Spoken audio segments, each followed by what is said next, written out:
dit depuis le début, il n'y a jamais eu de problème entre Kamto et moi. Kamto, c'est un homme bien. La seule chose, la seule faiblesse que j'ai dénoncée tout à l'heure, c'est les approches. Nous n'avons pas été d'accord sur les approches, donc sur la stratégie.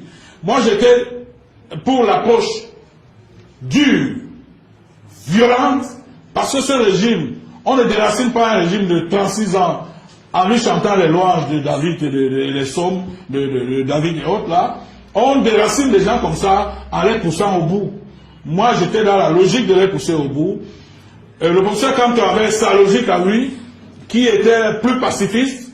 Mais bon, j'espère que le moment venu, lui et moi, chacun va se rendre compte que cette stratégie était la meilleure, l'autre était ci et ça. Mais moi, je dis, je continue à croire à une stratégie de force. S'il n'y a pas de stratégie de force, le régime va se nourrir. Il se nourrit des discours tels qu'on passe le temps à vous rappeler. Non, il ne faut pas le sang. Le Cameroun est un pays de paix. Quand ils vous chantent des histoires comme ça, c'est qu'ils vous demandent déjà de les reconduire pour qu'ils volent davantage et autres. Moi, c'est des discours que je n'écoute pas. Le deuxième point, c'est que les Camerounais doivent faire très très attention.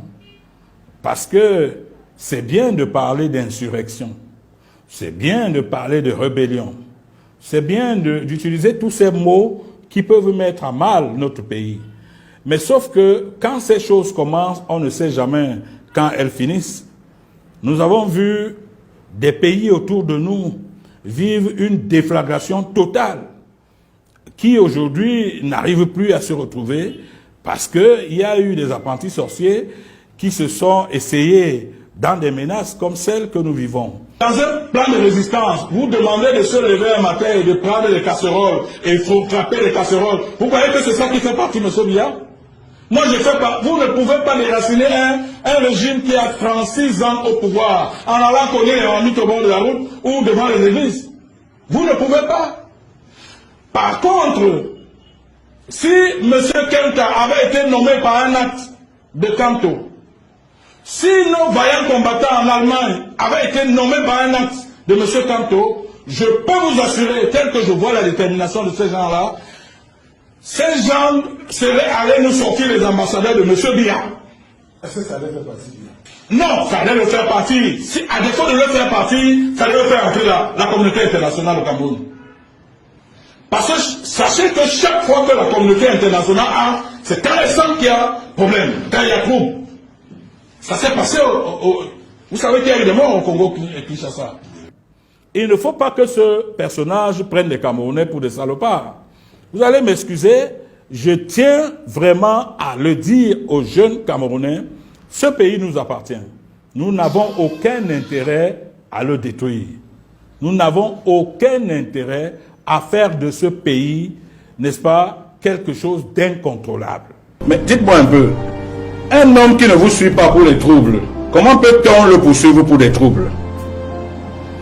Si le professeur Maurice Kamto nous avait suivis, alors il y aurait trouble. Mais il a dit, moi je ne veux pas de troubles. Et quand il a dit qu'il ne veut pas de troubles, parce que moi je voulais le trouble, je me suis mis de côté.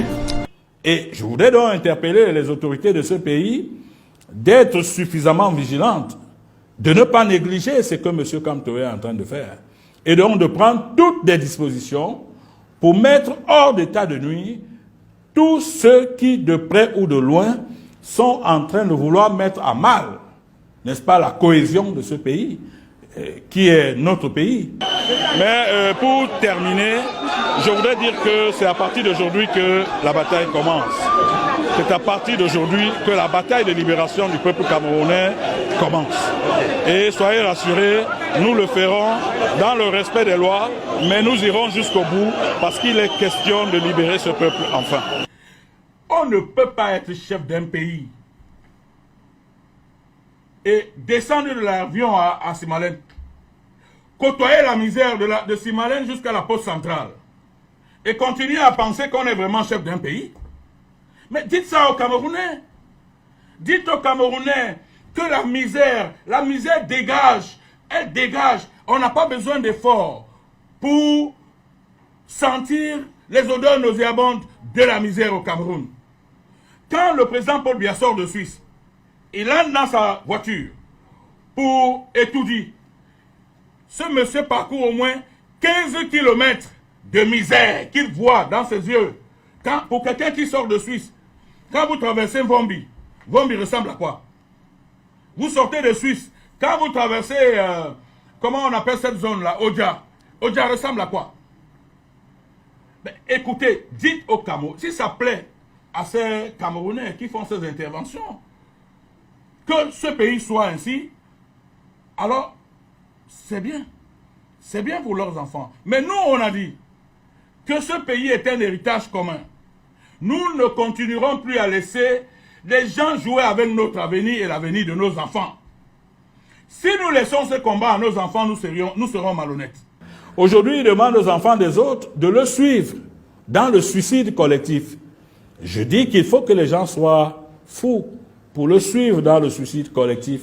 S'il doit se suicider, il faut qu'il se suicide seul. Dites à vos parents de sortir s'ils vous aiment. Moi aussi, je suis un parent. Ils vous laissent à la maison, qu'ils viennent avec nous. Nous, on doit vous sacrifier pour vous. Que les parents sautent pour vous. Parce que tout le monde dit, oh, où sont les enfants de Kamto? J'ai décidé de me sacrifier pour les enfants.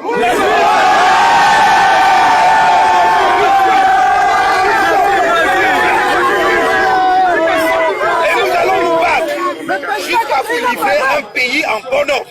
Oui, ces gens-là, ils ne dormiront plus tranquilles.